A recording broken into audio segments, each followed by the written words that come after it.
Então, agora eu vou falar um pouquinho sobre a distribuição dos íons entre os compartimentos intracelular e extracelular das células. E essa figura, ela ilustra como que se dá a distribuição dos íons nesses diferentes compartimentos.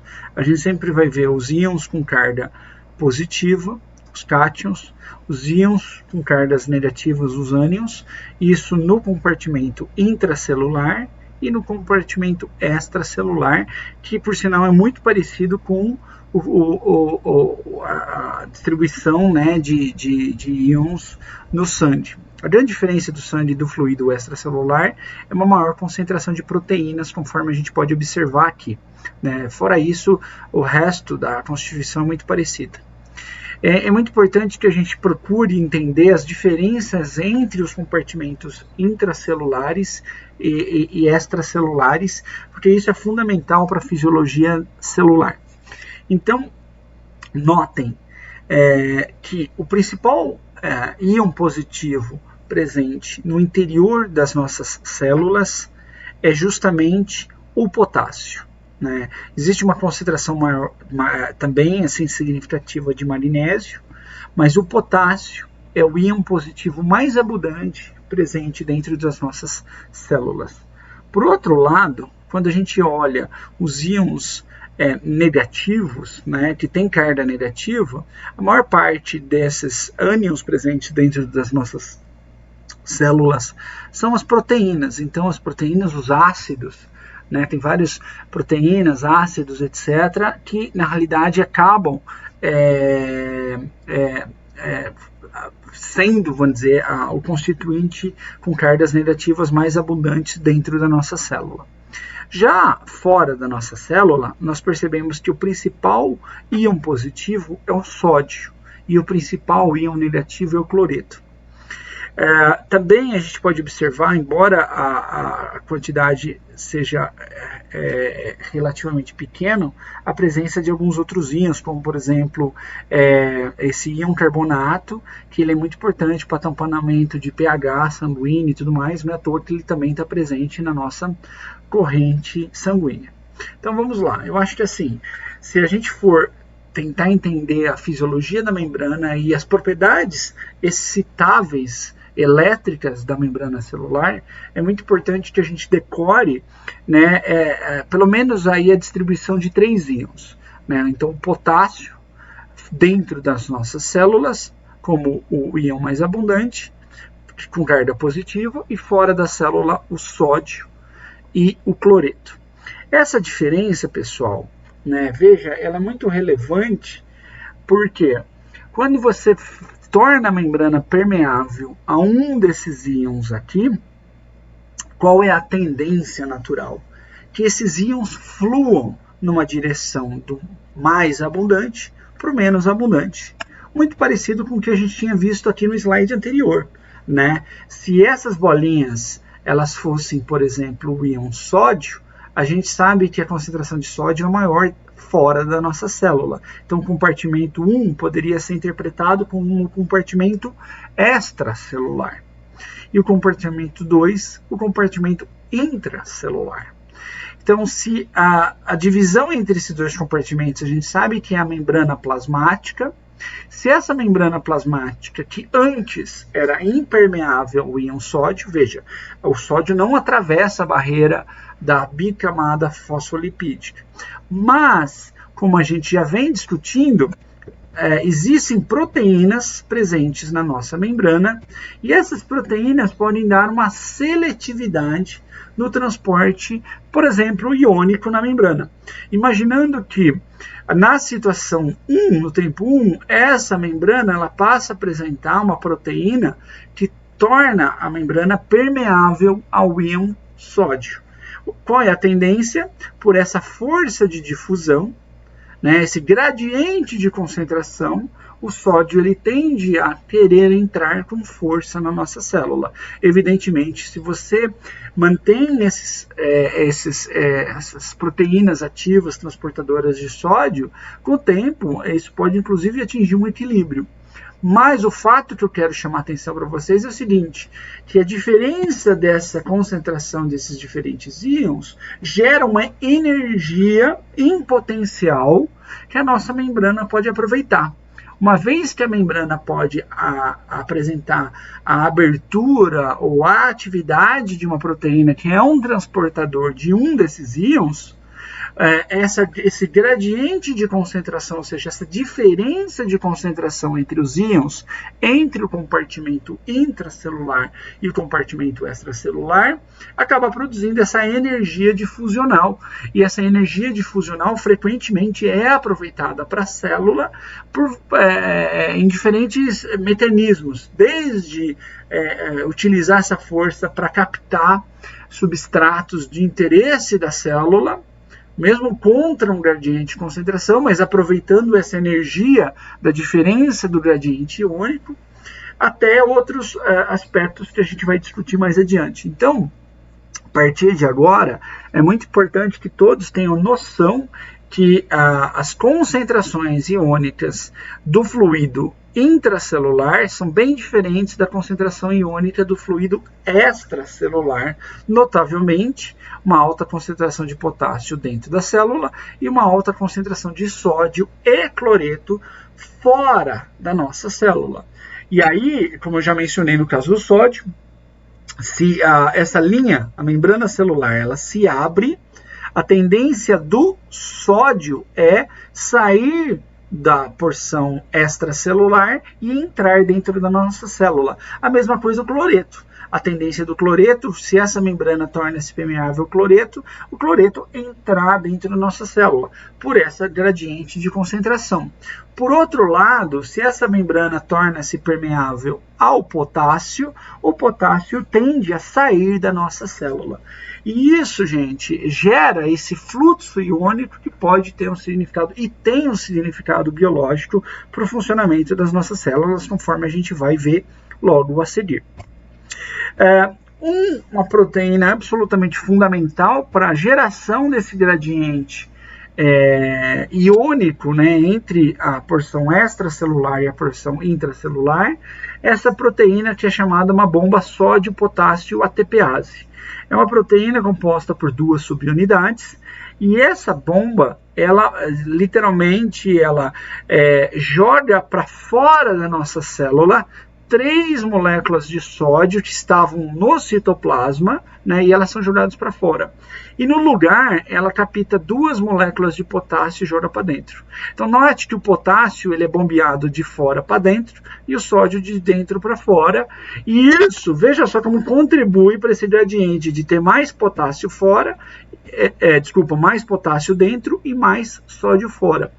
O cloreto, na realidade, ele acaba se acumulando fora por um gradiente elétrico. Então, na hora que você tem um acúmulo de íons positivos fora da célula, isso gera uma força elétrica que tenta equilibrar, né, como a gente pode ver que existe um equilíbrio elétrico nos diferentes compartimentos. Então esse equilíbrio elétrico ele é atingido justamente, por exemplo, com um acúmulo de cargas positivas fora da célula. O cloreto ele tende a se acumular aqui. Por que não as proteínas vêm para o lado extracelular? Porque elas não conseguem sair da célula. Já o cloreto ele tem a capacidade de sair. Então é interessante que o cloreto ele tende a se acumular para buscar um equilíbrio elétrico, né, nesse compartimento extracelular. Então essa bomba sódio-potássio é de longe uma proteína muito importante para a geração, veja só aqui numericamente, desse enorme gradiente, dessa enorme diferença entre sódio e potássio, entre o compartimento externo e o comportamento interno. Como ela é uma ATPase, cada vez que ela troca o sódio pelo potássio, ela consome uma molécula de ATP. Portanto, é um transporte, como a gente vai ver logo a seguir, chamado ativo primário. E essa proteína, pessoal, ela é existente em todas as células do nosso corpo. Não existe uma única célula que não expresse essa proteína, e a razão é que ela é a responsável principal por gerar esse gradiente diferente. Não é à toa que essa bomba sódio-ATPase, se a gente for analisar qual é a proteína de todo o nosso organismo que é responsável por consumir mais ATP, ela está disparada em primeiro lugar. Então, muito do nosso gasto energético do nosso corpo para manutenção das funções celulares é utilizado justamente para sustentar o consumo de ATP dessa proteína, que ela é muito ativa, é muito importante para o funcionamento das nossas células. Se você inibir essa proteína, a diferença do gradiente entre sódio e potássio ao longo do tempo desaparece, mostrando que ela é a principal responsável pela geração dessa diferença. E aqui eu já queria chamar a atenção para uma coisa que a gente vai ver nas aulas seguintes, que é o seguinte: como essa bomba ela joga 3 íons positivos para fora e 2 íons positivos para dentro, né, ela gera uma diferença elétrica, ela é chamada eletrogênica. Então, e não é à toa que a gente percebe que a porção externa da membrana, o lado de fora, extracelular, está ilustrado com cargas positivas e o lado de dentro com cargas negativas. O que isso quer dizer? Isso quer dizer que existe uma diferença elétrica entre um lado e o outro da membrana. E essa diferença sempre é negativa no lado interno e positiva do lado externo. E uma das explicações para essa diferença elétrica é justamente a desigualdade de cargas que essa bomba gera, porque, como eu falei para vocês, ela tira 3 cargas positivas de dentro e no lugar põe 2. Então, é como se ficasse com um déficit de cargas positivas internamente, contribuindo para essa potencial de membrana negativo do lado interno em relação ao externo. Esse tópico a gente ainda vai discutir bastante nas aulas subsequentes. E o que eu queria mostrar para vocês agora é por que é tão importante que nós temos, que nossas células têm, né, essa distribuição iônica tão diferente entre os fluidos intra e extracelulares. Para que essa diferença? Para que gastar tanto ATP com essa diferença? Então a gente vai ver que o sódio, gente, funciona como uma espécie de mensageiro químico dentro da nossa célula. E esse mensageiro químico ele é muito importante para, por exemplo, gerar respostas elétricas. Então vejam só, eu vou sair desse slide e voltar no slide anterior para explicar o papel do sódio nessa geração do gradiente elétrico. Então pensem comigo aqui, ó, mais uma vez esse slide. Existe uma membrana celular que divide o compartimento intracelular do extracelular. Imaginem que essa membrana ela é impermeável ao sódio, ela não passa pela camada bilipídica, mas pode existir proteínas presentes aqui na membrana que permitem a passagem do sódio. Essas proteínas elas podem se manter inativadas, mas em determinadas situações essas proteínas podem se ativar, ou seja, passam a permitir durante um tempo a passagem do sódio de fora para dentro. Ah, mas por que ele vai de fora para dentro?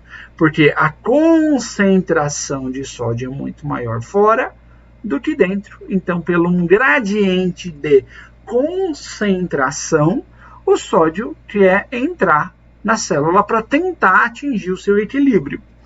E aí que tá. Ele não é um íon carregado positivamente? Sim.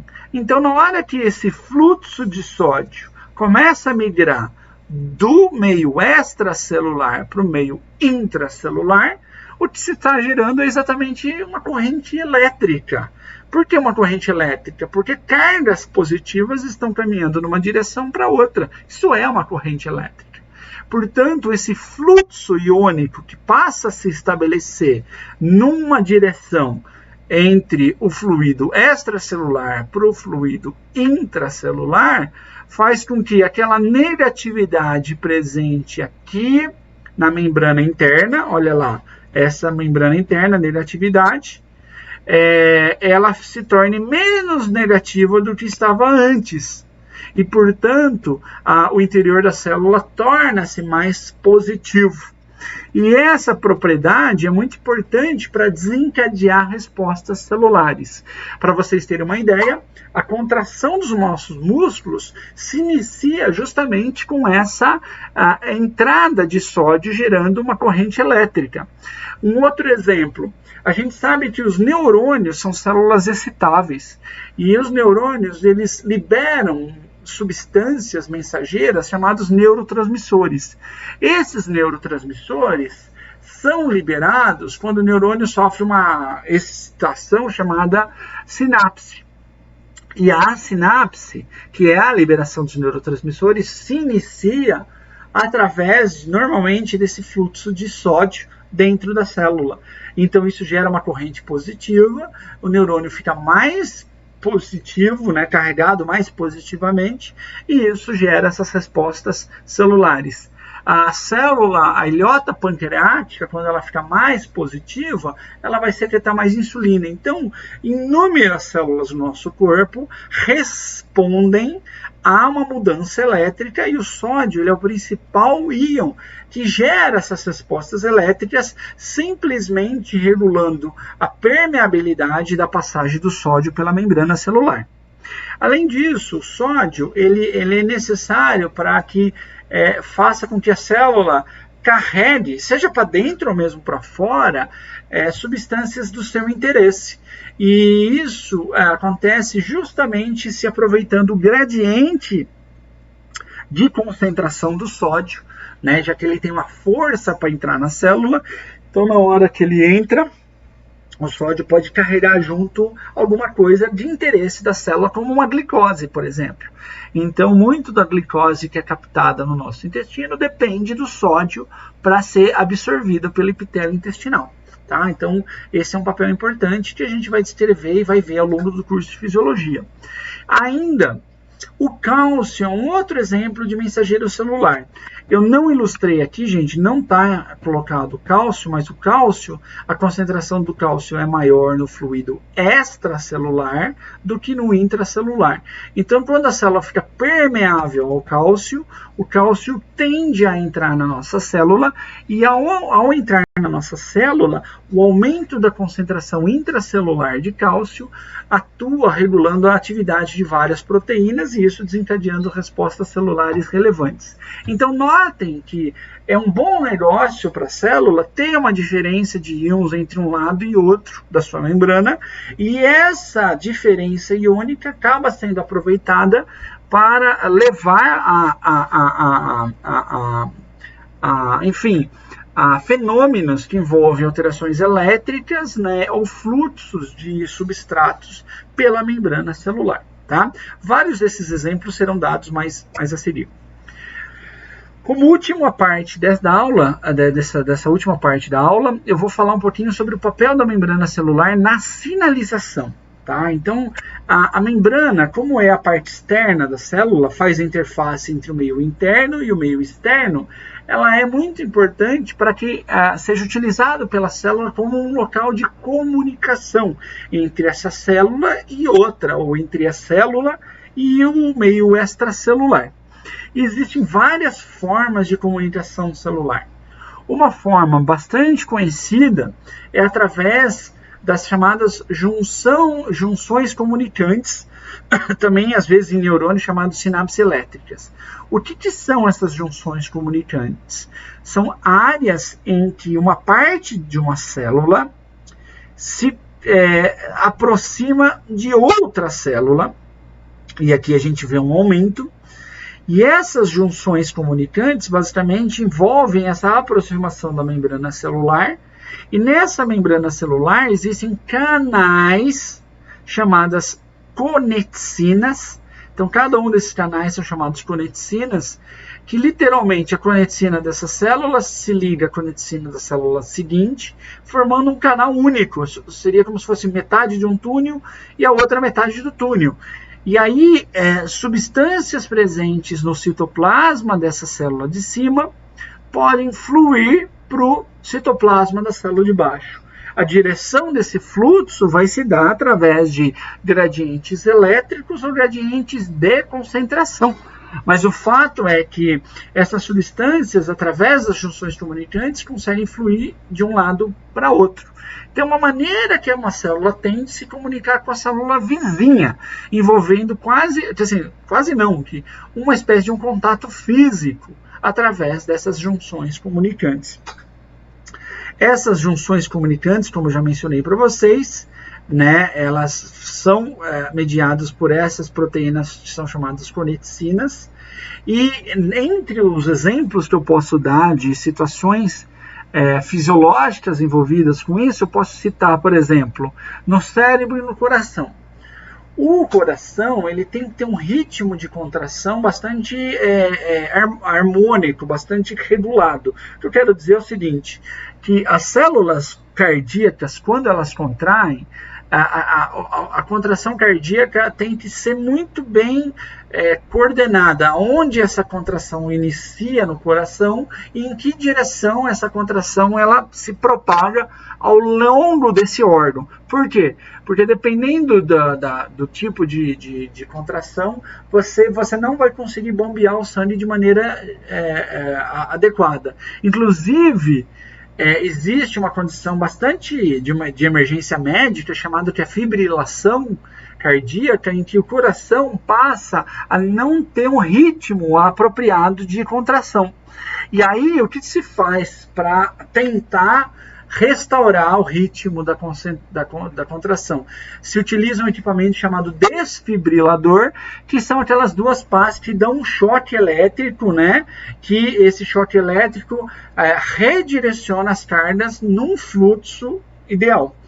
E cada célula cardíaca se comunica com a célula vizinha através dessas conexinas. Então, essa contração coordenada depende muito desses canais que comunicam um cardiomiócito com o outro.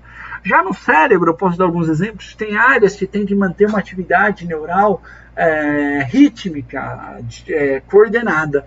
E da mesma maneira, essas junções comunicantes entre um neurônio e o outro acabam favorecendo a geração desses ritmos cerebrais apropriados. Então, essa comunicação talvez seja uma comunicação mais simples, que basicamente é um canal que liga uma célula e outra, permitindo uma certa troca de substâncias entre uma célula e outra. Veja, não é qualquer coisa que consegue passar por esse canal, mas íons, segundo os mensageiros celulares, até nutrientes pequenos passam, e isso faz com que ocorra uma comunicação entre uma célula com a sua vizinha, quando existem essas proteínas entre essas células.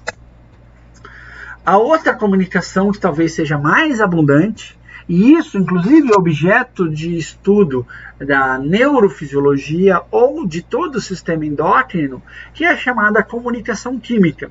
A comunicação química envolve uma célula produzir um mensageiro químico que é secretado pela célula e pode agir de diversas formas. Pode agir de forma local, ou seja, nas suas células vizinhas, isso é chamada comunicação parácrina, ou esse mensageiro liberado pela célula pode cair na corrente sanguínea e agir na célula-alvo à distância. E esse tipo de comunicação à distância é chamado comunicação endócrina. Então, notem que essa é uma outra maneira que a célula tem de se comunicar com outra, liberando substâncias que serão reconhecidas pelas células-alvo. Frequentemente é necessário que a célula-alvo tenha o receptor que vai reconhecer essa substância que foi produzida pela célula secretora, tá? Então, essa comunicação química ela é muito importante para o nosso sistema endócrino, mas também é muito importante para o nosso sistema nervoso central e periférico. Por quê? É através da comunicação química que o neurônio costuma se comunicar com outros neurônios, com o neurônio controlando a contração muscular, ou o neurônio controlando a secreção de glândulas Isso que glândula, pessoal? Salivação, o funcionamento do pâncreas, funcionamento da secreção de bile, até a glândula sudorípara é regulada pela comunicação de um neurônio. Então, quando esse neurônio libera alguma substância química, um mensageiro químico para nesses tecidos alvos, ele está, de alguma maneira, modulando a atividade ou o funcionamento dessas células alvo. E aqui é muito importante, quando a gente considera a comunicação química, que ela envolve um mensageiro químico, mas ela envolve também um receptor para esse mensageiro químico. E aí existem vários exemplos de receptores de membrana que reconhecem esses mensageiros químicos. Um exemplo de receptor que reconhece mensageiros químicos são os receptores chamados canais iônicos. Então, notem o que pode ser um receptor canal iônico. É uma proteína que, ao reconhecer uma substância mensageira, então essa molécula sinalizadora se ligou a essa receptor, e isso, por exemplo, abre um canal aqui no interior desta proteína que é utilizado para que, por exemplo, íons entrem dentro da célula ou saiam da célula, algo do gênero. Então, esse é um tipo de receptor muito importante para a transmissão nervosa. Muitos receptores de neurotransmissores agem como canais iônicos, ou seja, na hora que aquele neurotransmissor ele foi liberado, ele ativa um canal iônico que, por sua vez, vai permitir um fluxo de íons. E esse fluxo de íons gera uma corrente elétrica, já que esse íon pode ter carga positiva ou negativa, e essa corrente elétrica vai modificar a excitabilidade da membrana nesse local, e isso poderá gerar respostas celulares, conforme a gente vai ver. Existem receptores de membrana agora que atuam em proteínas específicas. O mais abundante classe são os receptores chamados acoplados à proteína G. Então, a proteína G é uma proteína que fica ancorada à membrana, e essa proteína G fica associada a um receptor acoplado à proteína G. Quando essa molécula sinalizadora é liberada, ela ativa o receptor que recruta a proteína G, e a proteína G que foi recrutada, ela passa a ativar uma determinada enzima. Tudo isso dentro da membrana, olha que interessante. E essa enzima na membrana pode produzir mensageiros celulares. Eu vou dar um exemplo logo no slide seguinte. Esses mensageiros celulares, na realidade, uma forma que essas moléculas sinalizadoras elas não entram dentro da célula, mas elas avisam para a célula que o seu receptor foi ativado através dos mensageiros celulares. Ainda, nós temos receptores enzimáticos, que são receptores que reconhecem uma determinada molécula sinalizadora e, a partir disso, recrutam enzimas que, por sua vez, exercem efeitos dentro das células. De certa forma, esses receptores eles se comportam parecidamente com os receptores acoplados à proteína G. Mas por que a gente diferencia? Porque a classe dos receptores acoplados à proteína G é a classe mais abundante de receptores conhecidas. Nosso corpo tem centenas de tipos diferentes de receptores acoplados à proteína G. E não é à toa que é a principal classe onde fármacos, drogas, que a gente toma para melhorar, enfim, agem. Então, muitos dos remédios vendidos no mercado, basicamente, são fármacos que visam modificar e ativar ou inibir, enfim, esses receptores acoplados à proteína G. Esse esquema ele ilustra um pouquinho melhor como se dá uma transdução do sinal intracelular de uma proteína acoplada ao receptor do tipo G. Então, você tem um receptor aqui, a gente está dando um exemplo específico, que é o receptor beta adrenérgico, que é um receptor que reconhece, por exemplo, noradrenalina. Então, quando você libera noradrenalina, a noradrenalina se liga ao receptor beta-adrenérgico, que é um receptor acoplado à proteína G. A ligação da noradrenalina leva à atividade da proteína G, que por sua vez ativa essa enzima chamada adenilato ciclase. Então, notem, receptor, proteína G e enzima, exatamente como a gente tinha visto no slide anterior. A adenilato ciclase é uma enzima que catalisa a seguinte reação. Ela converte uma molécula de ATP na molécula chamada de AMP cíclico. O AMP cíclico ela é um mensageiro celular, o que significa que dentro da nossa célula existem proteínas que reconhecem a presença do AMP cíclico. E ao reconhecerem a presença do AMP cíclico, elas são alteradas a atividade.